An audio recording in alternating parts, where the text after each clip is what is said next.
Prime debate ਵਿੱਚ ਤੁਹਾਡਾ ਸਵਾਗਤ ਹੈ। ਅਸੀਂ ਉੱਤਰੀ ਅਮਰੀਕਾ ਵਿੱਚ ਗਲੋਬਲ ਪੰਜਾਬ ਅਤੇ ਯੂਰਪ ਵਿੱਚ ਸੰਗਤ ਟੈਲੀਵਿਜ਼ਨ ਦੇ ਦਰਸ਼ਕਾਂ ਦਾ ਵੀ ਸਵਾਗਤ ਕਰਦੇ ਹਾਂ। ਤਹਿਲਕਾ ਰਸਾਲੇ ਦੇ ਬਾਨੀ ਸੰਪਾਦਕ ਤਰੁਣ ਤੇਜਪਾਲ ਖਿਲਾਫ ਪੁਲਿਸ ਕਾਰਵਾਈ ਹੋ ਰਹੀ ਹੈ। ਇਸੇ ਦੌਰਾਨ ਰਸਾਲੇ ਦੀ ਅਸਤੀਫਾ ਦੇ ਚੁੱਕੀ ਪ੍ਰਬੰਧਕੀ ਸੰਪਾਦਕ ਸ਼ੋਮਾ ਚੌਧਰੀ ਲਗਾਤਾਰ ਸਵਾਲਾਂ ਦੇ ਘੇਰੇ ਵਿੱਚ ਫਸੀ ਹੋਈ ਹੈ। ਉਸ ਦੇ ਘਰ ਦੇ ਬਾਹਰ ਭਾਜਪਾ ਦੇ ਕਾਰਕੁਨਾਂ ਨੇ ਸ਼ੋਰ ਸ਼ਰਾਬਾ ਕੀਤਾ ਤੇ ਉਸ ਦੇ ਨਾਂ ਦੀ ਤਖਤੀ ਉੱਤੇ ਆਰੋਪੀ ਲਿਖ ਦਿੱਤਾ ਤੇ ਸਿਆਹੀ ਮਲ ਦਿੱਤੀ। ਨੈਸ਼ਨਲ ਕਮਿਸ਼ਨ ਫਾਰ ਵੂਮਨ ਨੇ ਸ਼ੋਮਾ ਦੀ ਕਾਰਗੁਜ਼ਾਰੀ ਉੱਤੇ ਨਾਖੁਸ਼ੀ ਦਾ ਇਜ਼ਹਾਰ ਕੀਤਾ ਹੈ। ਕੀ ਹੁਣ ਅਜਿਹੇ ਮਾਮਲਿਆਂ ਵਿੱਚ ਅਦਾਰਿਆਂ ਅਤੇ ਅਦਾਰਿਆਂ ਦੇ ਮੁਖੀਆਂ ਦੀ ਜਵਾਬਦੇਹੀ ਤੈਅ ਕਰਨ ਦਾ ਸਮਾਂ ਆ ਗਿਆ ਹੈ? ਸ਼ੋਮਾ ਚੌਧਰੀ ਦਾ ਨਾਮ ਧੜੱਲੇਦਾਰ ਨਾਰੀਵਾਦੀ ਔਰਤਾਂ ਵਿੱਚ ਸ਼ੁਮਾਰ ਰਿਹਾ ਹੈ। ਕੁਝ ਦਿਨ ਪਹਿਲਾਂ ਤੱਕ ਉਸ ਦੀ ਭਰੋਸੇਯੋਗਤਾ ਉੱਤੇ ਸਵਾਲ ਕਰਨਾ ਮੁਸ਼ਕਿਲ ਸੀ, ਪਰ ਹੁਣ ਉਹ ਤਮਾਮ ਤਰ੍ਹਾਂ ਦੇ ਸਵਾਲਾਂ ਵਿੱਚ ਘਿਰੀ ਹੋਈ ਹੈ।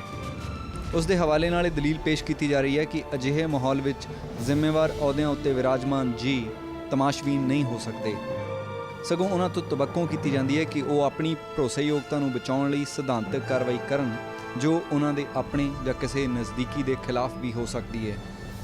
ਸ਼ੋਮਾ ਨੇ ਪੀੜਤ ਪੱਤਰਕਾਰ ਦੀ ਸ਼ਿਕਾਇਤ ਪੁਲਿਸ ਤੱਕ ਪਹੁੰਚਾਉਣ ਦੀ ਥਾਂ ਅਦਾਰੇ ਦੇ ਅੰਦਰ ਹੀ ਇਸ ਦਾ ਨਿਪਟਾਰਾ ਕਰਨ ਦਾ ਤਰੱਦਦ ਕੀਤਾ, ਜਿਸ ਨਾਲ ਇਨਸਾਫ ਯਕੀਨੀ ਨਹੀਂ ਹੁੰਦਾ ਸੀ। ਤਹਿਲਕਾ ਵਿੱਚ ਅਜਿਹੇ ਮਾਮਲਿਆਂ ਵਿੱਚ ਜਾਂਚ ਕਰਨ ਲਈ ਲੋੜੀਂਦੀ ਕਮੇਟੀ ਨਹੀਂ ਸੀ। ਬਾਅਦ ਵਿੱਚ ਸ਼ੋਮਾ ਨੇ ਕਮੇਟੀ ਬਣਾਉਣ ਦਾ ਉਪਰਾਲਾ ਕੀਤਾ, ਜੋ ਕਿਸੇ ਤਣ ਪੱਤਣ ਨਹੀਂ ਲੱਗਿਆ। ਇਸ ਕਮੇਟੀ ਦਾ ਹਿੱਸਾ ਬਣਨ ਤੋਂ ਮੰਨੀਆਂ ਪ੍ਰਮੰਨੀਆਂ ਨਾਰੀਵਾਦੀ ਕਾਰਕੁਨਾਂ ਨੇ ਇਨਕਾਰ ਕਰ ਦਿੱਤਾ। ਆਖਰ ਦਬਾਅ ਵਿੱਚ ਸ਼ੋਮਾ ਨੇ ਅਸਤੀਫਾ ਦੇ ਦਿੱਤਾ ਅਤੇ ਉਸ ਦੇ ਘਰ ਦੇ ਬਾਹਰ ਭਾਜਪਾ ਦੇ ਕਾਰਕੁਨਾਂ ਨੇ ਖਰੂਦ ਵੀ ਕੀਤਾ। ਹੁਣ ਸ਼ੋਮਾ ਨੂੰ ਸੁਰੱਖਿਆ ਮੁਹੱਈਆ ਕੀਤੀ ਗਈ ਹੈ, ਪਰ ਸ਼ੋਮਾ ਹਾਲੇ ਵੀ ਸਵਾਲਾਂ ਦੇ ਘੇਰੇ ਵਿੱਚ ਹੈ। ਨੈਸ਼ਨਲ ਕਮਿਸ਼ਨ ਫਾਰ ਵੂਮਨ ਨੇ ਉਸ ਤੋਂ ਪੁੱਛਗਿੱਛ ਕੀਤੀ। ਸ਼ੋਮਾ ਨੇ ਇਹ ਤਾਂ ਪ੍ਰਵਾਨ ਕੀਤਾ ਹੈ ਕਿ ਉਹ ਹਾਲਾਤ ਨੂੰ ਵੱਖਰੇ ਢੰਗ ਨਾਲ ਨਜਿੱਠਦੀ ਤਾਂ ਬਿਹਤਰ ਹੋਣਾ ਸੀ, ਪਰ ਉਸਨੇ ਇਹ ਵੀ ਸਾਫ਼ ਕੀਤਾ ਹੈ ਕਿ ਕੁਝ ਵੀ ਮਾਮਲੇ ਉੱਤੇ ਪਰਦਾ ਪਾਉਣ ਲਈ ਨਹੀਂ ਕੀਤਾ ਗਿਆ। ਹੁਣ ਸਵਾਲ ਇਹੋ ਹੈ ਕਿ ਕੀ ਸ਼ੋਮਾ ਚੌਧਰੀ ਦੀ ਕਾਰਗੁਜ਼ਾਰੀ ਕਿਸੇ ਕਾਨੂੰਨੀ ਕਾਰਵਾਈ ਦਾ ਸਬੱਬ ਬਣ ਸਕਦੀ ਹੈ, ਜਾਂ ਇਹ ਹੋਰ ਅਦਾਰਿਆਂ ਲਈ ਅਹਿਮ ਸਬਕ ਵਜੋਂ ਦਰਜ ਕੀਤੀ ਜਾਏਗੀ। ਸ਼ੋਮਾ ਚੌਧਰੀ ਨੇ ਇਸ ਮਾਮਲੇ ਵਿੱਚ ਮਿਸਾਲੀ ਕਾਰਵਾਈ ਨਹੀਂ ਕੀਤੀ, ਪਰ ਉਹ ਆਪ ਮਿਸਾਲ ਜ਼ਰੂਰ ਬਣ ਜਾਏਗੀ। ਹੁਣ ਤੱਕ ਸ਼ੋਮਾ ਨਾਰੀਵਾਦੀ ਮੁੱਦਿਆਂ ਉੱਤੇ ਲੋਕ ਰਾਏ ਬਣਾਉਣ ਵਿੱਚ ਸਰਗਰਮ ਹਿੱਸਾ ਪਾਉਂਦੀ ਰਹੀ ਹੈ।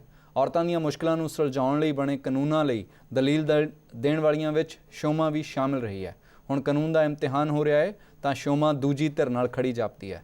ਇਹਨਾਂ ਸਾਰੇ ਪੱਖਾਂ ਉੱਤੇ ਚਰਚਾ ਕਰਨ ਲਈ ਸਾਡੇ ਨਾਲ ਸਟੂਡੀਓ ਵਿੱਚ ਹਾਜ਼ਰ ਨੇ ਪ੍ਰੋਫੈਸਰ ਪੈਮ ਰਾਜਪੂਤ, ਜੋ ਨਾਰੀਵਾਦੀ ਕਾਰਕੁਨ ਨੇ, ਸ਼ਰੂਤੀ ਬੇਦੀ, ਜੋ ਪੰਜਾਬ ਯੂਨੀਵਰਸਿਟੀ ਵਿੱਚ ਲਾਅ ਪੜ੍ਹਾਉਂਦੇ ਨੇ, ਡਾਕਟਰ ਪਿਆਰੇ ਲਾਲ ਗਰਗ, ਜੋ ਸਮਾਜਿਕ ਕਾਰਕੁਨ ਨੇ। ਤੁਹਾਡਾ ਸਾਰਿਆਂ ਦਾ ਅੱਜ ਦੀ ਚਰਚਾ 'ਚ ਸਵਾਗਤ ਹੈ। ਮੈਮ, ਇਸ ਪੂਰੇ ਮਾਮਲੇ ਦੇ ਵਿੱਚ ਆਪਾਂ ਜਿਹੜੀ ਸ਼ੋਮਾ ਦੀ ਭੂਮਿਕਾ ਉਹਨੂੰ ਕਿਵੇਂ ਵੇਖਾਂਗੇ? ਇਸ ਤਰ੍ਹਾਂ ਹੈ ਕਿ ਸ਼ੋਮਾ ਇੱਕ ਫੈਮਿਨਿਸਟ ਹੁੰਦੇ ਹੋਏ ਉਹਦੇ ਕੋਲੋਂ ਉਮੀਦ ਕੀਤੀ ਜਾਂਦੀ ਸੀ ਕਿ ਉਸ ਦੇ ਨਿਊਜ਼ਪੇਪਰ ਵਿੱਚ ਇਹੋ ਜਿਹੀ ਕੰਪਲੇਂਟਸ ਕਮੇਟੀ ਹੋਣੀ ਚਾਹੀਦੀ ਸੀ ਜੀ।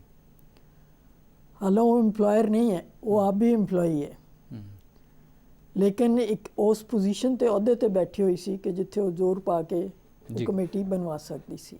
ਪਹਿਲੀ ਗੱਲ ਤਾਂ ਇਹ ਹੈ ਜਿਹੜੀ ਕਿ ਅਸੀਂ ਉਹਦੇ ਤੋਂ ਉਮੀਦ ਰੱਖਦੇ ਸੀ ਕਿ ਜੋ ਇਹੋ ਜਿਹੇ ਪੱਤਰਕਾਰ ਇਹੋ ਜਿਹੀ ਪੋਜੀਸ਼ਨ 'ਤੇ ਬੈਠੇ ਹੋਏ ਹੈ ਅਤੇ ਉਹ ਧਿਆਨ ਰੱਖਦੇ, ਕਿਉਂਕਿ ਉਹ ਅੱਛੀ ਆਵਾਜ਼ ਜਿਹੜੀ ਹੈ ਅੱਜ ਤੱਕ ਉਠਾਉਂਦੀ ਰਹੀ ਹੈ।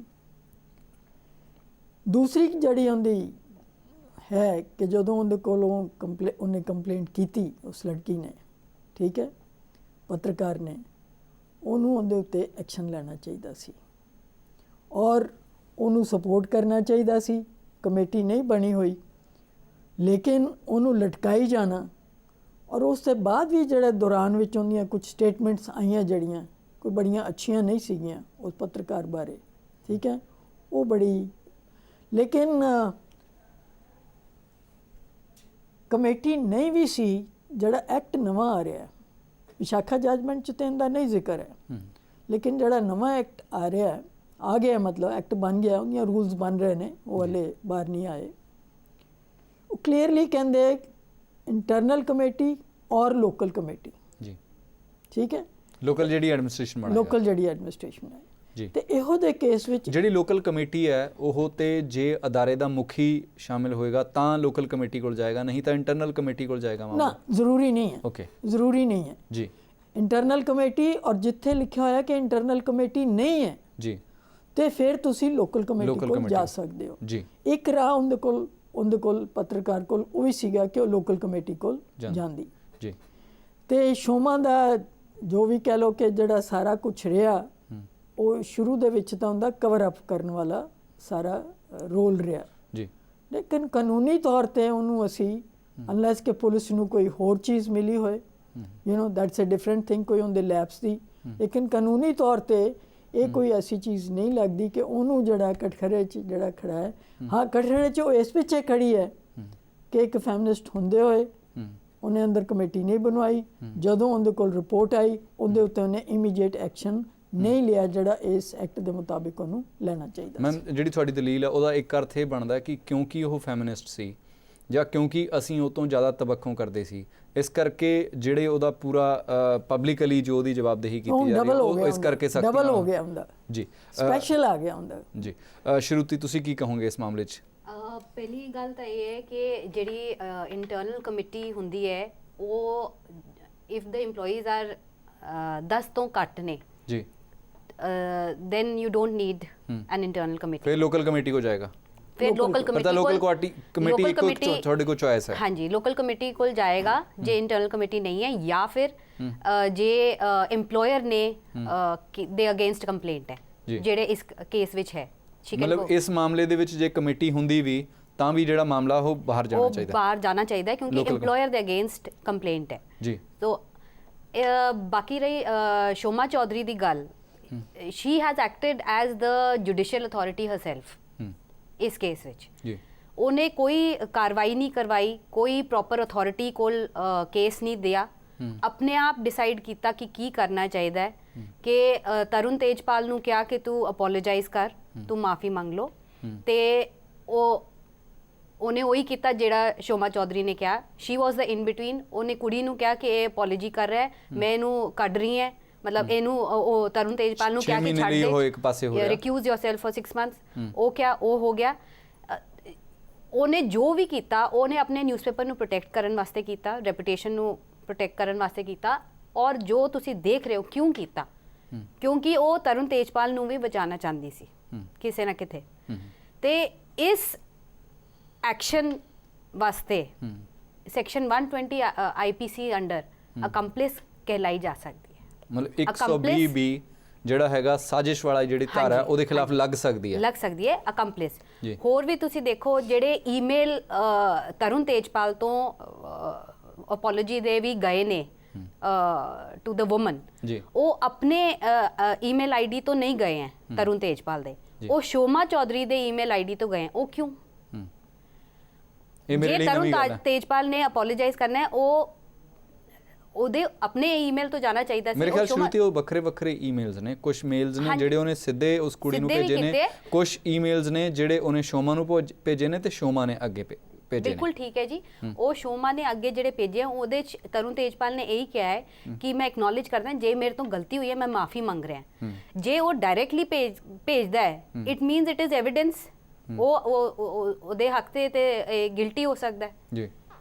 ਤੇ ਸ਼ੋਮਾ is instrumental and is helping, it is very clear। मतलब circumstances देख के ऐं लगता है कि वो help कर रही है तरੁਣ ਤੇਜਪਾਲ ਨੂੰ ਕਿ ਕਵਰ ਅਪ ਹੋ ਜਾਏ ਤੇ ਉਹਨੂੰ ਕਿਤੇ ਨਾ ਕਿਤੇ ਪ੍ਰੋਟੈਕਸ਼ਨ ਮਿਲੇ ਤੇ ਮਾਮਲਾ ਉੱਥੇ ਹੀ ਖਤਮ ਹੋ ਜਾਏ ਜੀ। ਡਾਕਟਰ ਪਿਆਰੇ ਲਾਲ ਗਰਗ, ਇਦਾਂ ਦੇ ਮਾਮਲੇ ਪਹਿਲਾਂ ਵੀ ਵੱਖਰੇ ਵੱਖਰੇ ਅਦਾਰਿਆਂ ਦੇ ਹਵਾਲੇ ਨਾਲ ਆਉਂਦੇ ਰਹੇ ਨੇ, ਪਰ ਜਿਸ ਕਿਸਮ ਦੇ ਹਵਾਲੇ ਨਾਲ ਅਦਾਰੇ ਦੇ ਹਵਾਲੇ ਨਾਲ ਇਸ ਵਾਰ ਆਇਆ ਤੇ ਜਿੰਨੀ ਉਹਦੇ ਤੇ ਚਰਚਾ ਹੋਈ ਹੈ ਕਿ ਅਦਾਰਿਆਂ ਦੀ ਖਾਸ ਤੌਰ ਦੇ ਉੱਤੇ ਅਦਾਰਿਆਂ ਦੇ ਜਿਹੜੇ ਮੁਖੀਆਂ ਨੇ ਉਹਨਾਂ ਦੀ ਜਵਾਬਦੇਹੀ ਦਾ ਮੌਕਾ ਆ ਗਿਆ ਨਵੇਂ ਸਿਰੇ ਦੇ ਉੱਤੋਂ ਇਹ ਗੱਲ ਸੋਚਣ ਦਾ। ਬਿਲਕੁਲ ਠੀਕ ਹੈ। ਜਿੱਥੋਂ ਤੱਕ ਸਵਾਲ ਹੈ ਵੀ ਅਸੀਂ ਕਹਿੰਦੇ ਆ ਵੀ ਜੋ ਅਸੀਂ ਕਹਿੰਦੇ ਆ ਉਹ ਕਰਨ ਦੇ ਲਾਇਕ ਹੋਣੇ ਚਾਹੀਦੀਆਂ, ਕਹਿਣੀ ਤੇ ਕਥਨ 'ਚ ਫਰਕ ਨਹੀਂ ਹੋਣਾ ਚਾਹੀਦਾ। ਇਹ ਤਾਂ ਸ਼ੋਮਾ ਦੇ ਮਾਮਲੇ 'ਚ ਅਦਾਰਿਆਂ ਸ਼ੋਮਾ ਦੇ ਮਾਮਲੇ 'ਚ ਇਹ ਹੋ ਗਿਆ। ਅਦਾਰਿਆਂ ਦੇ ਜਿਹੜੇ ਮੁਖੀ ਨੇ ਉਹਨਾਂ ਨੂੰ ਦੁਬਾਰਾ ਉਹਨਾਂ ਨੂੰ ਇੱਕ ਜਿਵੇਂ ਪੈਟਰਨ ਸਮਝਦੇ ਸੀ ਵੀ ਨਹੀਂ ਇਹ ਸਾਰਾ ਧਿਆਨ ਰੱਖਣਗੇ, ਸਭ ਦਾ ਦੇਖਣਗੇ, ਉਹ ਨਹੀਂ ਰਿਹਾ ਹੁਣ ਜੀ। ਉਹਨਾਂ ਨੂੰ ਵੀ ਕਟਕੜੇ 'ਚ ਖੜ ਕੇ ਦੁਬਾਰਾ ਦੇਖਣ ਦੀ ਲੋੜ ਹੈ, ਲੋਕਾਂ ਵੱਲੋਂ ਵੀ, ਉਹਨਾਂ ਨੂੰ ਆਪਣੇ ਆਪ ਨੂੰ ਵੀ ਜੀ, ਕਿ ਅਸੀਂ ਕੀ ਕਰ ਰਹੇ ਹਾਂ ਲੋਕਾਂ ਬਾਰੇ। ਨਹੀਂ ਆਪਣੇ ਆਪ ਨਾਲ ਤਾਂ ਜੇ ਗੱਲ ਚੱਲਦੀ ਹੁੰਦੀ ਤਾਂ ਇਹਦੇ 'ਚ ਚੱਲ ਗਿਆ ਸੀ ਮਸਲਾ। ਨਹੀਂ ਅਜੇ ਵੀ ਕੋਈ ਜ਼ਰੂਰੀ ਨਹੀਂ ਹੁੰਦਾ, ਜੇ ਇੱਕ ਵਾਰੀ ਨਹੀਂ ਦੇਖਿਆ ਤਾਂ ਦੁਬਾਰਾ ਦੇਖ ਸਕਦੇ ਨੇ। ਹੁਣ ਵੀ ਆਪਣੇ ਆਪ ਦੇਖਣ ਦੀ ਲੋੜ ਹੈ ਸਾਰੇ ਦਾ, ਇਹ ਕੋਈ ਇਕੱਲਾ ਅਦਾਰਾ ਨਹੀਂ, ਹੋਰ ਅਦਾਰੇ ਵੀ ਨੇ। ਇਸ ਕੇਸ ਦੇ ਵਿੱਚ ਇੱਕ ਗੱਲ ਮੈਂ ਕਹਾਂਗਾ, ਇਸ ਕੇਸ 'ਚ ਜਿੱਥੋਂ ਤੱਕ ਸਵਾਲ ਹੈ ਐਕਟ ਬੜਾ ਕਲੀਅਰ ਹੈ, ਸਭ ਕੁਛ ਹੈ। ਉਹਦੇ ਵਿੱਚ ਇਹੀ ਹੈ ਕਿ ਜੇ ਕੰਪਲੇਂਟ ਆਉਂਦੀ ਹੈ ਕਿਸੇ ਕੋਲ ਵੀ ਜੀ, ਤੇ ਵਿਸ਼ਾਖਾ ਗਾਈਡਲਾਈਨਸ ਵੀ ਇਹੀ ਹੈ, ਜੇ ਕੰਪਲੇਂਟ ਆਉਂਦੀ ਹੈ ਤਾਂ ਤੁਸੀਂ ਦੋਹਾਂ ਨੂੰ ਵੱਖਰੇ ਕਰਨਾ ਜੀ। ਜੇ EMPLOYE ਨੂੰ ਵੱਖਰੇ ਕਰਨਾ ਪਵੇ ਤਾਂ 3 ਮਹੀਨਿਆਂ ਦੀ ਉਹਨੂੰ ਵਿਦ ਪੇ, ਚਾਹੇ ਉਹਦੀ ਛੁੱਟੀ ਨਹੀਂ ਵੀ ਹੈ, ਉਹਨੂੰ ਛੁੱਟੀ 'ਤੇ ਭੇਜ ਦੇਣਾ ਜੀ, ਤੇ ਜਾਂ ਤੁਸੀਂ ਦੂਜੇ ਨੂੰ ਭੇਜ ਦੇਣਾ ਜੀ, ਜਿਹੜਾ ਕੋਈ ਅਲੈਜਡ ਅਕਿਊਜ਼ਡ ਹੈ। ਇਹੀ ਉਹਦੇ 'ਚ ਪ੍ਰੋਵੀਜ਼ਨ ਦਿੱਤੀ ਹੋਈ ਹੈ ਜਿਹੜੀਆਂ ਗਾਈਡਲਾਈਨਸ ਨੇ ਜੀ। ਇਹ ਇਹਨੇ ਲਾਗੂ ਕਰੀ ਕਿਵੇਂ ਕਰੀ, ਇਹਨੇ ਤਰਨ ਤੇਜਪਾਲ ਨੂੰ 6 ਮਹੀਨੇ ਵਾਸਤੇ ਬਾਹਰ ਕਰਨਾ ਕਿ ਉਹ ਸੱਚੀ ਮੁੱਚੀ ਸੈਪਰੇਸ਼ਨ ਪੂਰੀ ਹੋ ਗਈ ਨਹੀਂ ਹੋਗੀ, ਕੁਐਸਚਨ ਇਹ ਸਾਰੇ ਕੁਐਸਚਨ ਲਾ ਡਿਸਾਈਡ ਕਰੇਗਾ। ਦੂਜਾ ਪਾਰਟ ਇਹ ਹੈ ਵੀ ਜੇ EMPLOYER, ਜਿਵੇਂ ਕਿ ਇਹ ਪ੍ਰੋਫੈਸਰ ਪਾਮ ਰਾਜਪੂਤ ਜੀ ਨੇ ਕਿਹਾ ਹੀ ਹੈ, ਇਹ ਖੁਦ EMPLOYER ਨੇ ਮੈਨੇਜਿੰਗ ਡਾਇਰੈਕਟਰ ਹੈ, ਪਰ ਮੈਨੇਜਿੰਗ ਡਾਇਰੈਕਟਰ ਦੀ ਇੱਕ ਭੂਮਿਕਾ ਜਿਹੜੀ ਹੈ ਇਹ EMPLOYER ਦੇ ਬਹੁਤ ਨੇੜੇ ਹੋ ਜਾਂਦੀ ਹੈ, ਕਿਉਂਕਿ ਪੂਰੇ ਅਦਾਰੇ ਨੂੰ ਉਸਨੇ ਚਲਾਉਣਾ ਹੈ। ਇਸ ਕਰਕੇ ਉਹਦੀ ਡਿਊਟੀ ਬਣਦੀ ਸੀ EMPLOYER ਦਾ ਬੰਦਾ, ਉਹ ਬੇਸਿਕਲੀ EMPLOYER ਨੂੰ ਰਿਪਰੈਜ਼ੈਂਟ ਕਰ ਰਿਹਾ ਹੈ ਕਿ ਮੈਨੇਜਿੰਗ ਡਾਇਰੈਕਟਰ ਦੀ ਜ਼ਿੰਮੇਵਾਰੀ ਬਣਦੀ ਸੀ ਉੱਥੇ ਕਮੇਟੀ ਬਣਾਉਣੀ। ਉਹਨੇ ਕਮੇਟੀ ਨਹੀਂ ਬਣਾਈ। ਜੇ ਕਮੇਟੀ ਨਹੀਂ ਬਣੀ, ਲੋਕਲ ਕਮੇਟੀ 'ਚ ਮਾਮਲਾ ਵੀ ਇਸਨੇ ਪਹੁੰਚਾਉਣਾ ਸੀ। ਜੇ ਕੁੜੀ ਨੇ ਨਹੀਂ ਵੀ ਪਹੁੰਚਾਇਆ, ਜ਼ਰੂਰੀ ਨਹੀਂ ਵੀ ਵਿਕਟਮ ਪਹੁੰਚਾਵੇ, ਇਹਦੀ ਤਾਂ ਡਿਊਟੀ ਬਣਦੀ ਸੀ ਜਦ ਵਿਕਟਮ ਨੇ ਇਹਨੂੰ ਦੱਸਤਾ ਕਿ ਠੀਕ ਹੈ ਸਾਡੇ ਕਮੇਟੀ ਨਹੀਂ ਹੈ, ਅਸੀਂ ਲੋਕਲ ਉੱਥੇ ਕਮੇਟੀ 'ਚ ਪਹੁੰਚਾ ਦਈਏ। ਇਹਨੇ ਲੋਕਲ ਕਮੇਟੀ 'ਚ ਵੀ ਨਹੀਂ ਪਹੁੰਚਾਇਆ। ਸੋ ਇਸ ਕਰਕੇ ਇਹ ਦੋਸ਼ੀ ਤਾਂ ਹੈਗੀ ਹੈ, ਪਰ ਇਸ ਦੋਸ਼ ਦੇ ਵਿੱਚ ਜਿਹੜਾ ਹੁਣ ਕਾਨੂੰਨ ਵੀ ਬਣਿਆ ਇਹਦੇ ਜੀ 50,000 ਰੁਪਏ ਦੀ ਪਹਿਲੇ ਕਾਨੂੰਨ 'ਚ ਸਜ਼ਾ, ਬਸ 50,000 ਰੁਪਏ ਦਾ ਜੁਰਮਾਨਾ ਹੈ, ਹੋਰ ਕੋਈ ਨਹੀਂ। ਜਿੱਥੋਂ ਤੱਕ ਸਵਾਲ ਹੈ ਵੀ ਉਹਦੇ ਜਿਹੜਾ ਸ਼ੋਮਾ ਤੇ ਵੀ ਲੱਗ ਸਕਦਾ, ਨਹੀਂ ਇਹੀ ਕਹਿ ਰਿਹਾ ਇਹ ਤਾਂ EMPLOYER ਨੇ ਬਣਾਉਣਾ, EMPLOYER ਦੇ ਉੱਤੇ ਲੱਗ ਸਕਦਾ। ਇਹਨੂੰ ਜੇ EMPLOYER ਟ੍ਰੀਟ ਕਰਿਆ ਜਾਏਗਾ ਇਨ ਦੀ ਆਈਜ਼ ਆਫ ਲਾ ਕੇ managing director is also part of the EMPLOYER, ਉਹਦੇ ਵੱਧ ਤੋਂ ਵੱਧ 50,000 ਰੁਪਏ ਜੁਰਮਾਨਾ ਪਹਿਲੀ ਵਾਰੀ, ਹੋਰ ਕੁਝ ਨਹੀਂ ਹੈ। ਦੂਜਾ ਪਾਰਟ ਜਿਹੜਾ ਇੱਥੇ ਦੇਖਣ ਦੀ ਲੋੜ ਹੈ ਵੀ ਇਸ ਮਾਮਲੇ ਨੂੰ ਇੱਕ ਸੈਕਸ਼ੂਅਲ ਹਰਾਸਮੈਂਟ ਦਾ ਮਾਮਲਾ ਹੈ ਜਿਹੜਾ ਬੜਾ ਗੰਭੀਰ ਹੈ, ਜਿਹੜਾ ਬੜੇ ਤਰੀਕੇ ਨਾਲ ਦੇਖਣ ਦੀ ਲੋੜ ਸੀ, ਕਿਉਂਕਿ ਔਰਤਾਂ ਤੇ ਬੜੇ ਜ਼ੁਲਮ ਹੋ ਰਹੇ ਨੇ ਤੇ EMPLOYE ਤੇ EMPLOYER ਰਿਲੇਸ਼ਨਸ਼ਿਪ ਵਿੱਚ ਬਹੁਤ ਹੀ ਜ਼ਿਆਦਾ ਗੜਬੜ ਹੋ ਰਹੀ ਹੈ। ਇਹ ਦੇਖਣ ਦੀ ਬਜਾਏ ਇਹਨੂੰ ਪੋਲੀਟੀਸਾਈਜ਼ ਕਰਿਆ ਜਾ ਰਿਹਾ ਹੈ। ਇੱਕ ਬੰਦੇ ਦੇ ਖਿਲਾਫ ਮੁਜ਼ਾਹਰੇ, ਇੱਕ ਪਾਸੇ ਤਾਂ ਇੱਕ ਬੱਚੀ ਦਾ ਬਲਾਤਕਾਰ ਹੋ ਜਾਂਦਾ ਤਾਂ ਵੀ ਮੁਜ਼ਾਹਰੇ ਨਹੀਂ ਹੁੰਦੇ ਉਹਨਾਂ ਹੀ ਧਿਰਾਂ ਵੱਲੋਂ, ਇੱਕ ਪਾਸੇ ਇੱਕ ਦੇ ਕਾਲੀਆਂ ਸਾਕੀਆਂ ਲਾ ਦਿਓ, ਇਹ ਲਾ ਦਿਓ। ਇਹਦੇ ਨਾਲ ਇਹ ਮਾਮਲਾ ਹੋਰ ਗੁੰਝਲਦਾਰ ਬਣਦਾ ਹੈ। ਇਹਨੂੰ ਸਿਆਸੀ ਰੰਗਤ ਦੇ ਕੇ ਤੇ ਸਿਆਸੀ ਰੋਟੀਆਂ ਸੇਕਣ ਦੀ ਬਜਾਏ ਔਰਤਾਂ ਦੀ ਸੁਰੱਖਿਆ, ਔਰਤਾਂ ਦੇ ਨਾਲ ਉਹਨਾਂ ਦੀ ਕੰਮ ਦੀ ਜਗ੍ਹਾ ਦੇ ਉੱਤੇ ਕੋਈ ਧੱਕਾ ਨਾ ਹੋਵੇ, ਇਹਦੇ ਵੱਲ ਜ਼ਿਆਦਾ ਸਮਾਜ ਨੂੰ ਧਿਆਨ ਦੇਣ ਦੀ ਲੋੜ ਹੈ ਜੀ। ਉਹਦੇ ਵਿੱਚ ਸ਼ੋਮਾ ਦੀ ਜ਼ਿੰਮੇਵਾਰੀ ਜਿਹੜੀ ਹੈ, ਮੈਂ ਸਮਝਦਾ ਵੀ ਜਿਹੜਾ ਬੰਦਾ ਇਹ ਕਹਿੰਦਾ ਕਿ ਮੈਂ ਔਰਤਾਂ ਦਾ ਇਹ ਝੰਡਾ ਬਰਦਾਰਾਂ ਹੱਕਾਂ ਦਾ, ਉਹਦੇ ਵਾਸਤੇ ਜ਼ਿੰਮੇਵਾਰੀ ਸੱਚੀ ਮੁੱਚੀ ਵੱਡੀ ਹੈ। ਜੇ ਉਹਨੂੰ ਕਾਨੂੰਨ ਨਾ ਵੀ ਸਜ਼ਾ ਦੇਵੇ ਤਾਂ ਉਹਨੂੰ ਸਮਾਜ ਨੂੰ ਸਜ਼ਾ ਦੇਣੀ ਚਾਹੀਦੀ ਹੈ ਵੀ ਇੱਕ ਪਾਸੇ ਤੁਸੀਂ ਕੁਝ ਹੋਰ ਕਹਿੰਦੇ ਹੋ ਤੇ ਕਰਦੇ ਤੁਸੀਂ ਹੋਰ, ਕਹਿਣੀ ਤੇ ਕਤਨੀ 'ਚ ਫਰਕ ਨਹੀਂ ਚਾਹੀਦਾ। ਇਸ ਮਾਮਲੇ 'ਚ ਤਾਂ ਲੱਗਦਾ ਕਿ ਸਮਾਜ ਨੇ ਤਾਂ ਉਹਨੂੰ ਜਿਹੜੀ ਸਜ਼ਾ ਸੀ ਉਹ ਦੇ ਦਿੱਤੀ ਆ। ਪਰ ਇੱਕ ਮੈਂ ਗੱਲ ਕਹਿਣੀ ਚਾਹਾਂਗੀ ਕਿ ਇਸ ਐਕਟ ਨੂੰ ਵੀ ਮੈਨੂੰ ਲੱਗਦਾ ਹੁਣ ਰੀਵਿਜ਼ਿਟ ਕਰਨਾ ਪਏਗਾ ਜੀ, ਕਿਉਂਕਿ ਜਿਹੜਾ EMPLOYER ਜਿੱਥੇ ਇਨਵੋਲਵਡ ਹੋਏਗਾ ਉੱਥੇ ਕੀ ਹੋਣਾ, ਉੱਥੇ ਬਾਰੇ ਐਕਟ ਜਿਹੜਾ ਸਾਇਲੈਂਟ ਹੈ, ਠੀਕ ਹੈ। ਕੀ ਫਿਰ ਉਸ ਦੀ ਆਰਗੇਨਾਈਜੇਸ਼ਨ ਦੀ ਮੈਨੇਜਮੈਂਟ ਦੀ ਜ਼ਿੰਮੇਵਾਰੀ ਆਏਗੀ? ਇਹ ਚੀਜ਼ਾਂ ਜਿਹੜੀਆਂ ਬਿਲਕੁਲ ਐਡਰੈਸ ਨਹੀਂ ਕੀਤੀਆਂ ਗਈਆਂ ਕਿ ਵੀ ਜਦੋਂ EMPLOYER ਇਨਵੋਲਵਡ ਹੋਏਗਾ ਔਰ ਉਹਦੇ ਕਿਆ ਨੀਚੇ ਵਾਲੇ ਜਿਹੜੇ EMPLOYEES ਹੈ ਕਿਆ ਉਹਦੇ ਖਿਲਾਫ ਜਿਹੜੇ ਹੈ ਜਾਣਗੇ, ਕੀ ਹੋਏਗਾ ਕੀ ਨਹੀਂ ਹੋਏਗਾ। ਮੇਰੇ ਖਿਆਲ ਇਹ ਐਕਟ ਨੂੰ ਨਜ਼ਰਅੰਦਾਜ਼ ਹੋ ਚੁੱਕੀ ਹੈ ਚੀਜ਼। ਹਾਂਜੀ ਪ੍ਰੋਫੈਸਰ ਪੈਮ ਰਾਜਪੂਤ, ਜਦੋਂ ਇਹ ਮੌਕਾ ਆਇਆ, ਜਦੋਂ ਅਸੀਂ ਇਹ ਡਿਸਕਸ ਕਰ ਰਹੇ ਹਾਂ ਕਿ ਕਿਹੜੀ ਕਮੇਟੀ ਕੋਲ ਸ਼ਿਕਾਇਤ ਹੋਣੀ ਚਾਹੀਦੀ ਸੀ, ਕਿਹੜੀ ਕਮੇਟੀ ਦਾ ਕਿੰਨਾ ਅਖਤਿਆਰ ਹੈ, ਪੁਲਿਸ ਕੋਲ ਕਦੋਂ ਸ਼ਿਕਾਇਤ ਜਾਣੀ ਚਾਹੀਦੀ ਹੈ, ਤੇ ਉਸੇ ਦੌਰ ਦੇ ਵਿੱਚ ਜਿਹੜਾ ਇਹ ਐਕਟ ਬਣਿਆ ਪਿਛਲੇ ਸਾਲ ਉਹਦੇ ਉੱਤੇ ਵੀ ਨਜ਼ਰ ਮਾਰੀ ਜਾ ਰਹੀ ਹੈ। ਕੀ ਇਹਨੂੰ ਵੀ ਰੀਵਿਜ਼ਿਟ ਕਰਨ ਦਾ ਟਾਈਮ ਆ ਗਿਆ? ਇਹਦੇ ਵਿੱਚ ਵੀ ਕੁਝ ਹੁਣਤਾਈਆਂ ਰਹਿ ਗਈਆਂ ਨੇ? ਇਹਨੂੰ ਰੀਵਿਜ਼ਿਟ ਇਮੀਡੀਏਟ ਦਾ ਜਿਹੜਾ ਮੈਂ ਜ਼ਿਕਰ ਕਰ ਰਹੀ ਸੀ ਕਿ ਇਹਦੇ 'ਚ ਅਗਰ EMPLOYER ਇਨਵੋਲਵਡ ਹੈ ਜੀ, ਠੀਕ ਹੈ, ਉਹਦੇ ਬਾਰੇ ਨਾ ਕਲੀਅਰ ਨਹੀਂ ਹੈ ਆਈ ਥਿੰਕ, ਕਿਉਂਕਿ ਸਿੱਧਾ ਇਹੀ ਕਹਿ ਰਹੇ ਕਿ ਜੇ EMPLOYE ਕੰਪਲੇਂਟ ਕਰੇਗਾ ਤੇ ਆ ਕਮੇਟੀ ਹੋਏਗੀ ਤੇ ਹੋਏਗੀ, ਕਿਉਂਕਿ ਇਸ ਕੇਸ ਵਿੱਚ ਇਹੀ ਹੋ ਗਿਆ ਕਿ EMPLOYER ਇਨਵੋਲਵਡ ਹੋ ਗਿਆ, ਠੀਕ ਹੈ, ਔਰ EMPLOYER ਇਨਵੋਲਵਡ ਹੋਣ ਨਾਲ ਜ਼ਿੰਮੇਵਾਰੀ ਸਾਰੀ ਹੁੰਦੀ ਸੀ। ਹੁਣ ਅਸੀਂ ਲੇਕਿਨ ਸੀਨ ਤੇ ਅਸੀਂ ਸ਼ੋਮਾ ਨੂੰ ਲੈ ਆਂਦਾ because Shri was the managing editor, ਉਹਨੂੰ ਇਮੀਡੀਏਟਲੀ ਜਿਹੜੀ ਹੈ ਰਿਪੋਰਟ ਕੀਤੀ ਗਈ ਹੈ। ਪਰ ਮੈਨੂੰ ਲੱਗਦਾ ਇਹ ਇੱਕ ਘਾਟ ਰਹਿ ਗਈ ਹੈ ਇਸ ਐਕਟ ਵਿੱਚ ਔਰ ਇਸ ਐਕਟ ਨੂੰ ਰੀਵਿਜ਼ਿਟ ਕਰਨਾ ਪਏਗਾ ਐਜ਼ ਸੂਨ ਐਜ਼ ਪੋਸੀਬਲ। ਨਹੀਂ ਤੇ ਜਦੋਂ ਇਹ ਕਮੇਟੀਆਂ ਦੀ ਗੱਲ ਚੱਲੀ ਸੀ ਕਿ ਕਮੇਟੀ ਦੀ ਕਿਉਂ ਲੋੜ ਹੈ, ਉਦੋਂ ਦਲੀਲ ਇਹ ਸੀਗੀ ਕਿ ਜਿਹੜਾ ਵਿਕਟਮ ਹੁੰਦਾ ਹੈ ਉਹ ਪੁਲਿਸ ਕੋਲ ਜਾਣ ਤੋਂ ਗੁਰੇਜ਼ ਕਰਦਾ ਹੈ, ਕਿਉਂਕਿ ਪੁਲਿਸ ਦੇ ਵਿੱਚ ਜਿਸ ਕਿਸਮ ਦਾ ਪ੍ਰਬੰਧ ਹੈ ਉਹਨੂੰ ਪ੍ਰੋਟੈਕਸ਼ਨ ਦੇਣ ਲਈ ਜਾਂ ਉਹਦੀ ਜਿਹੜਾ ਐਡਰੈਸਲ ਸਿਸਟਮ ਨੂੰ ਬਿਹਤਰ ਕਰਨ ਲਈ ਇਹ ਕਮੇਟੀ ਦੀ ਗੱਲ ਆਈ ਸੀਗੀ।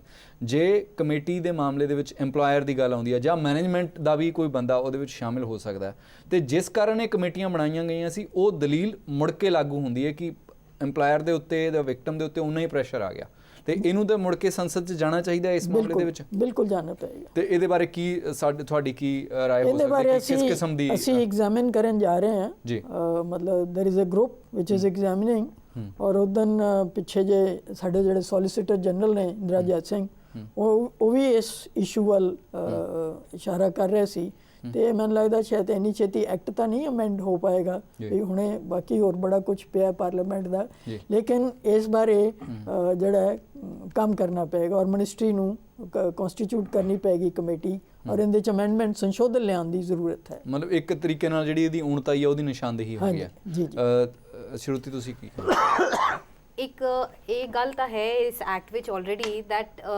ਜੇ employer ਦੇ ਅਗੇਂਸਟ ਕੰਪਲੇਂਟ ਹੈ ਤੇ directly internal committee of the institution ਉਹਦੇ ਕੋਲ ਜਾਣ ਦੀ ਲੋੜ ਕੰਪਲੇਨੈਂਟ ਨੂੰ, they can go directly to the local committee ਜਿਹੜੀ ਐਡਮਿਨਿਸਟ੍ਰੇਸ਼ਨ ਦੇ ਅੰਡਰ ਆ ਜਾਂਦੀ ਹੈ, ਵਿਚ is higher committee of redressal, ਜਿੱਥੇ ਤੁਹਾਨੂੰ ਲੱਗਦਾ ਹੈ ਕਿ internal committee will not be able to decide fairly ਕਿਉਂਕਿ EMPLOYER ਇਨਵੋਲਵਡ ਹੈ, then you have a right ਕਿ ਤੁਸੀਂ ਜਾਓ ਆਪਣੇ ਲੋਕਲ ਕਮੇਟੀ ਦੇ ਵਾਸਤੇ।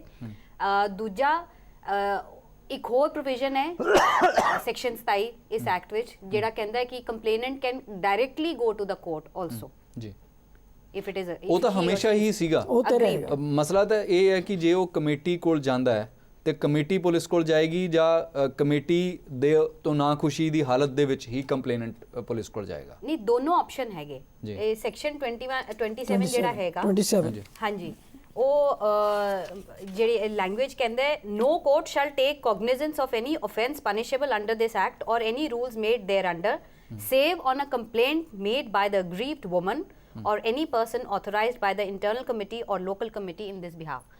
और लिखा है ਉਹਦਾ ਮਤਲਬ ਇਹੀ ਹੈ ਕਿ ਜਾਂ ਤਿੰਨਾਂ ਚੋਂ ਕੋਈ ਵੀ ਹੋ ਸਕਦਾ ਹੈ, ਕੰਪਲੇਨੈਂਟ ਆਪਣੇ ਆਪ ਚਲੇ ਜਾਏ, ਜਾਂ ਕਮੇਟੀ ਚਲੇ ਜਾਵੇ, ਜਾਂ ਕੰਪਲੇਨੈਂਟ ਚਲੇ ਜਾਵੇ, ਜਾਂ ਕੰਪਲੇਨੈਂਟ ਦੇ ਬਿਹਾਫ ਤੇ ਕੋਈ ਹੋਰ ਬੰਦਾ ਚਲੇ ਜਾਏ। ਕਿਉਂਕਿ ਹੋਰ ਨਹੀਂ ਉਹਨਾਂ ਨੇ ਲਿਖਿਆ ਉਹਦੇ ਵਿੱਚ ਨਹੀਂ ਲੋਕਲ ਕਮੇਟੀ ਦੇ ਬਿਹਾਫ ਤੇ, ਲੋਕਲ ਕਮੇਟੀ ਜਾਂ ਇੰਟਰਨਲ ਕਮੇਟੀ ਦੇ ਬਿਹਾਫ ਤੇ, ਜਾਂ ਲੋਕਲ ਕਮੇਟੀ ਦੇ ਬਿਹਾਫ ਤੇ ਹੋਰ ਕੋਈ ਨਹੀਂ ਜਾ ਸਕਦਾ।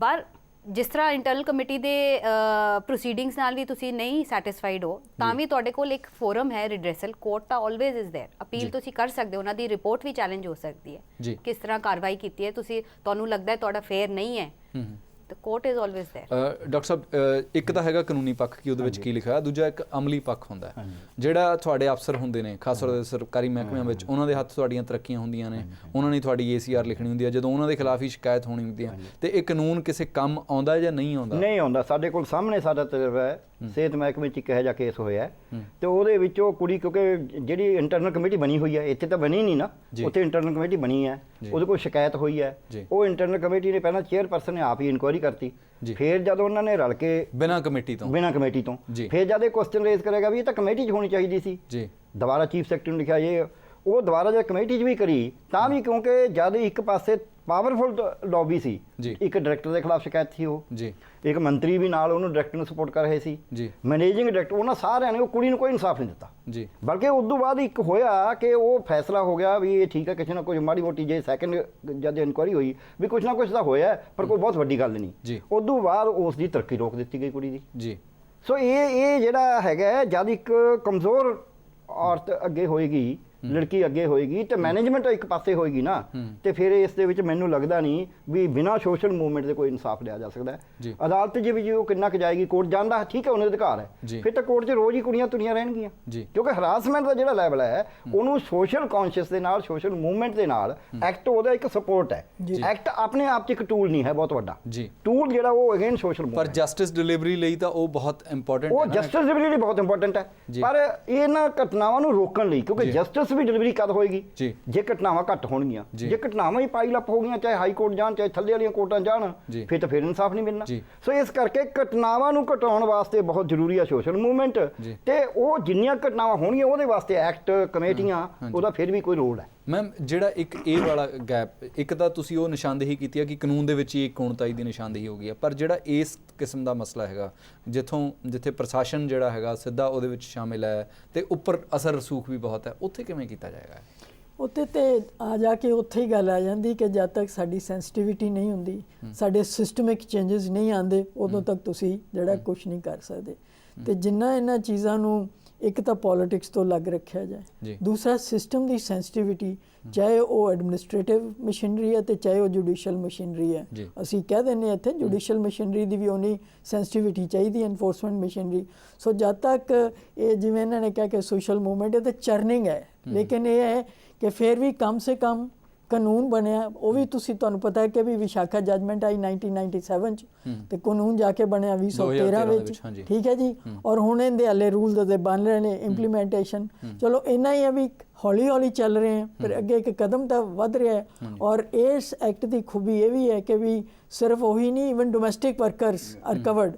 ਹੁਣ ਡੋਮੈਸਟਿਕ ਵਰਕਰ ਵੀ ਜਿਹੜਾ, ਕਿਉਂਕਿ ਐਕਟ ਦੀ ਤੁਸੀਂ ਗੱਲ ਕੀਤੀ, ਹੁਣ ਡੋਮੈਸਟਿਕ ਵਰਕਰ ਵੀ ਜਿਹੜਾ ਹੈ ਜਿਹਦੇ ਘਰ ਉਹ ਕੰਮ ਕਰ ਰਿਹਾ ਜਾਂ ਜਿਹਦੀ ਦੁਕਾਨ ਤੇ ਕੰਮ ਕਰ ਰਿਹਾ, ਕਿੰਨੀ ਕੁ ਆਵਾਜ਼ ਉਠਾ ਪਾਏਗਾ, ਕਿੰਨਾ ਕੁ ਉਹਨੂੰ ਵਾਕਈ। ਕਿਉਂਕਿ ਇਹ ਬਹੁਤ ਅਹਿਮ ਸਵਾਲ ਹੈ ਇਸ ਮਾਮਲੇ ਤਰੁਣ ਤੇਜਪਾਲ ਦੇ ਮਾਮਲੇ ਦੇ ਵਿੱਚ, ਕਿਉਂਕਿ ਬਹੁਤ ਹਾਈ ਪ੍ਰੋਫਾਈਲ ਮਾਮਲਾ ਸੀਗਾ ਤੇ ਇਹ ਇਸ ਕਾਰਨ ਉਹਦੇ ਤੇ ਪੁਲਿਸ ਦੇ ਉੱਤੇ ਵੀ ਦਬਾਅ ਸੀ ਜਾਂ ਉਹਦੇ ਵਿੱਚ ਕੁਝ ਸਿਆਸਤ ਵੀ ਸ਼ਾਮਿਲ ਸੀਗੀ ਤੇ ਕਿਉਂਕਿ ਹਾਈ ਪ੍ਰੋਫਾਈਲ ਸੀ ਇਸ ਕਰਕੇ ਜਿਹੜਾ ਵਿਕਟਿਮ ਆ ਉਹਦੇ ਪੱਖ ਦੇ ਵਿੱਚ ਹਮਾਇਤ ਵੀ ਜ਼ਿਆਦਾ ਸੀ, ਉਸ ਕਰਕੇ ਅਸੀਂ ਇਹਦੀ ਚਰਚਾ ਕਰ ਪਾ ਰਹੇ ਹਾਂ। ਅਦਰਵਾਈਜ਼ ਤਾਂ ਜ਼ਿਆਦਾਤਰ ਮਾਮਲੇ ਬਾਹਰ ਰਹਿ ਜਾਂਦੇ ਨੇ। ਉਹੀ ਮੈਂ ਕਹਿਣਾ, ਤੇ ਹੁਣ ਜੋ ਡੋਮੈਸਟਿਕ ਮੇਡਸ ਦੇ ਨਾਲ ਘਰ ਕੀ ਵਰਤ ਰਿਹਾ ਕਿਸੇ ਨਾਲ, ਠੀਕ ਹੈ, ਉਹੀ ਹਲੇ ਤੱਕ ਉਹਨੂੰ ਕਿੰਨਾ ਕੁ ਫਾਇਦਾ ਹੋ ਸਕੇਗਾ ਇਸ ਐਕਟ ਦਾ, ਉਹ ਹਲੇ ਵੀ ਬਿਗ ਕੁਐਸਚਨ ਮਾਰਕ ਹੈ। ਔਰ ਉਹਦੇ ਚ ਜਦ ਤੱਕ ਸਮਾਜਿਕ ਜਿਹੜਾ ਤੌਰ ਦੇ ਉੱਤੇ ਪੂਰੀਆਂ ਉਹ ਨਹੀਂ ਹੋਣਗੀਆਂ, it's a long way to go. Doctor ਸਾਹਿਬ ਤੁਸੀਂ ਕੁਝ ਮੈਂ ਇਹ ਕਹਿਣ ਲੱਗਿਆ ਸੀ ਵੀ ਜਿਹੜਾ ਇਹ ਐਕਟ ਦੇ ਵਿੱਚ ਜਿਹੜੀ ਘਾਟ ਪ੍ਰੋਫੈਸਰ ਸਾਹਿਬ ਨੇ ਦੱਸੀ ਹੈ, ਉਹ ਘਾਟ ਰੂਲਾਂ 'ਚ ਵੀ ਪੂਰੀ ਕਰੀ ਜਾ ਸਕਦੀ ਹੈ। ਵੀ ਅੰਪਲਾਇਰ ਦਾ ਜੇ ਕੋਈ ਹੋਵੇ, ਜਿੰਨਾ ਚਿਰ ਜੇ ਐਕਟ ਦੀ ਅਮੈਂਡਮੈਂਟ ਨਹੀਂ ਹੁੰਦੀ, ਰੂਲ ਤਾਂ ਬਣਾਣੀ ਨੇ ਅਜੇ। ਸੋ ਰੂਲਾਂ ਦੇ ਵਿੱਚ ਕਰਿਆ ਸਕਦਾ ਵੀ ਜਿੱਥੇ ਅੰਪਲਾਇਰ ਇਨਵੋਲਵ ਹੋ, ਉੱਥੇ ਆ ਮਸ਼ੀਨਰੀ ਹੈ। ਇਹ ਸੌਖਾ ਤਰੀਕਾ ਹੈ, ਨੈਸ਼ਨਲ ਕਮਿਸ਼ਨ ਨੇ ਲੈ ਵੀ ਸਕਦਾ ਕਿ ਰੂਲਾਂ 'ਚ ਤੁਸੀਂ ਇਹ ਪ੍ਰੋਵੀਜ਼ਨ ਕਰਵਾ ਦਿਓ। ਮੈਂ ਤੁਸੀਂ ਕਹਿਣ ਲੱਗੇ ਸੀ ਕੁਛ? ਨਹੀਂ, ਮੈਂ ਕਹਿਣ ਲੱਗੀ ਸੀ ਇਹਨਾਂ ਨੇ ਇੱਕ ਅੱਛਾ ਦੱਸਿਆ, ਕਿਉਂਕਿ ਕੱਲ ਹੀ ਕੋਈ ਆਇਆ ਸੀ ਜਿਹੜੇ ਰੂਲਸ ਬਣਾ ਰਹੇ ਨੇ ਇਸ ਬਾਰੇ, ਸੋ ਇਹਨਾਂ ਨੇ ਮੇਰਾ ਧਿਆਨ ਦਵਾਤਾ ਤੇ ਮੈਂ ਇਹਦੇ ਵੱਲ ਵੀ ਉਹਨਾਂ ਦਾ ਨੈਸ਼ਨਲ ਕਮਿਸ਼ਨ ਫॉर ਵੂਮਨ ਤੱਕ ਤੇ ਘੱਟੋ ਘੱਟ ਇਹ ਗੱਲ ਪਹੁੰਚ ਸਕਦੀ ਹੈ। ਸ਼ਰੂਤੀ, ਤੁਸੀਂ ਇਹਦੇ ਵਿੱਚ ਕੀ ਸਲਾਹ ਦੇਂਗੇ ਕਿ ਵੀ ਮਤਲਬ ਰੂਲਸ ਦੇ ਵਿੱਚ ਕੀ ਹੋ ਸਕਦਾ ਜਾਂ ਐਕਟ ਨੂੰ ਅਮੈਂਡ ਹੀ ਕਰਨਾ ਪਏਗਾ?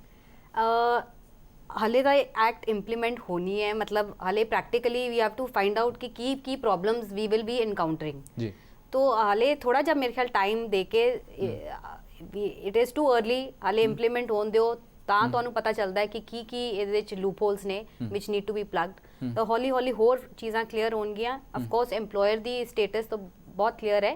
ਇੰਟਰਨਲ ਕਮੇਟੀ EMPLOYER ਬਣਾਉਂਦਾ ਹੈ, ਓਬਵੀਅਸਲੀ ਮੈਂਬਰਸ ਜਿਹੜੇ ਹੈ ਉਹਨਾਂ ਦੇ ਹੱਕ 'ਚ ਹੀ ਗੱਲ ਕਰਨਗੇ ਤੇ ਉਹ ਇੰਟਰਨਲ ਕਮੇਟੀ ਤੱਕ ਬਣਾਉਣ ਦਾ ਕੋਈ ਫਾਇਦਾ ਨਹੀਂ ਹੈ।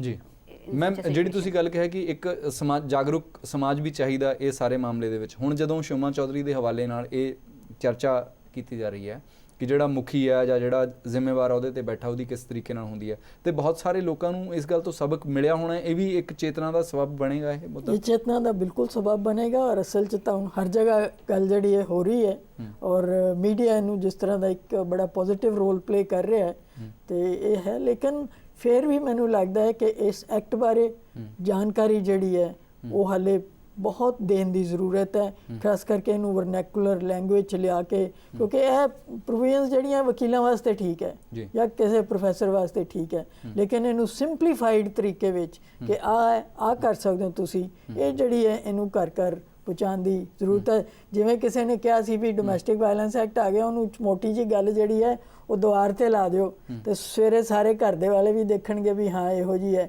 ਤੇ ਇਹ ਜਿਹੜੇ ਇਹੋ ਜਿਹੇ ਕਾਨੂੰਨ, ਹਾਲਾਂਕਿ ਸੁਪਰੀਮ ਕੋਰਟ ਜਜਮੈਂਟ ਵਿਸ਼ਾਖਾ 'ਚ ਕਿਹਾ ਗਿਆ ਸੀ ਕਿ ਇਹਨੂੰ ਵਾਈਡ ਪਬਲਿਸਿਟੀ ਦਿੱਤੀ ਜਾਣੀ ਚਾਹੀਦੀ ਹੈ, ਠੀਕ ਹੈ, ਲੇਕਿਨ excuse my saying I belong to Punjab university, ਵੀ ਜੇ ਤੁਸੀਂ ਕਹੋ ਕਿ ਉੱਥੇ ਪੰਜਾਬ ਯੂਨੀਵਰਸਿਟੀ ਦੇ ਨੋਟਿਸ ਬੋਰਡ ਦੇ ਉੱਤੇ ਕਿਤੇ ਸੈਕਸ਼ੂਅਲ ਹਰਾਸਮੈਂਟ ਕਮੇਟੀ ਜਿਹੜੀ ਯੂਨੀਵਰਸਿਟੀ ਦੀ ਬਣੀ ਹੋਈ ਆ ਉਹਦਾ ਨੋਟਿਸ ਬੋਰਡ ਲੱਗਾ ਹੋਇਆ, ਵਿਦਿਆਰਥੀਆਂ ਨੂੰ ਤੇ ਟੀਚਰਾਂ ਨੂੰ ਇਹ ਪਤਾ ਹੈ ਵੀ ਹਾਂ ਸਾਡੇ ਆ ਕਮੇਟੀ ਬਣੀ ਹੋਈ ਹੈ, ਆਈ ਐਮ ਸੌਰੀ ਕਿ ਕਿਸੇ ਨੋਟਿਸ ਬੋਰਡ ਤੇ ਨਹੀਂ ਲੱਗਾ ਹੋਣਾ। ਸੋ ਜ਼ਰੂਰਤ ਹੈ ਸਾਨੂੰ ਐਕਸ਼ਨ ਦੀ at every step wherever we are, ਤੇ ਜਿਹੜੀ ਕਿ ਇਹਨੂੰ ਪਬਲਿਸਿਟੀ ਵੀ ਦਿੱਤੀ ਦੇਣੀ ਚਾਹੀਦੀ। ਮੈਮ, ਇਹ ਤਾਂ ਬਹੁਤ ਹੀ ਮਤਲਬ ਸੀਰੀਅਸ ਕੰਸਰਨ ਹੈ, ਜੇ ਪ੍ਰੋਫੈਸਰ ਪੈਮ ਰਾਜਪੂਤ ਵਰਗੇ ਬੰਦਿਆਂ ਦੇ ਹੁੰਦਿਆਂ ਵੀ ਨਹੀਂ ਹੋ ਪਾਇਆ ਤੇ ਫਿਰ ਬਾਕੀਆਂ 'ਚ ਕਿਵੇਂ ਹੋ ਪਾਏਗਾ?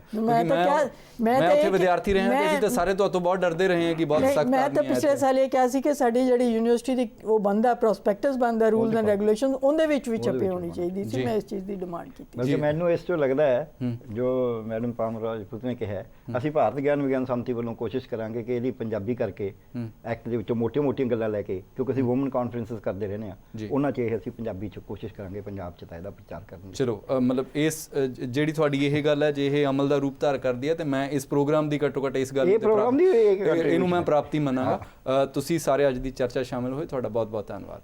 ਸ਼ੋਮਾ ਚੌਧਰੀ ਦੇ ਹਵਾਲੇ ਨਾਲ ਕਈ ਸਵਾਲ ਸਾਡੇ ਸਾਹਮਣੇ ਨੇ। ਅਜਿਹੇ ਹਾਲਾਤ ਇਸ ਰੂਪ ਵਿੱਚ ਪਹਿਲੀ ਵਾਰ ਸਾਡੇ ਸਾਹਮਣੇ ਆਏ ਨੇ। ਹੁਣ ਇਹਨਾਂ ਦੇ ਫੌਰੀ ਅਤੇ ਚਿਰਕਾਲੀ ਜਵਾਬ ਸੋਚੇ ਜਾਣੇ ਚਾਹੀਦੇ ਨੇ। ਨਮਸਕਾਰ, ਸਤਿ ਸ਼੍ਰੀ ਅਕਾਲ, ਖੁਦਾ ਹਾਫਿਜ਼। ਖਬਰਾਂ ਦੀ ਦੁਨੀਆ ਵਿੱਚ ਆਓ, ਸਾਡੇ ਨਾਲ ਕਦੇ ਵੀ ਤੇ ਕਿਤੋਂ ਵੀ ਜੁੜੋ। ਆਪਾਂ ਮਿਲਾਂਗੇ ਫੇਸਬੁੱਕ ਤੇ, ਅਸੀਂ ਦਿਖਾਂਗੇ YouTube ਤੇ। ਸਾਨੂੰ ਫੋਲੋ ਕਰੋ ਟਵਿੱਟਰ ਤੇ। ਖਬਰਾਂ ਨਾਲ ਜੁੜੇ ਰਹੋ ਦਿਨ ਰਾਤ।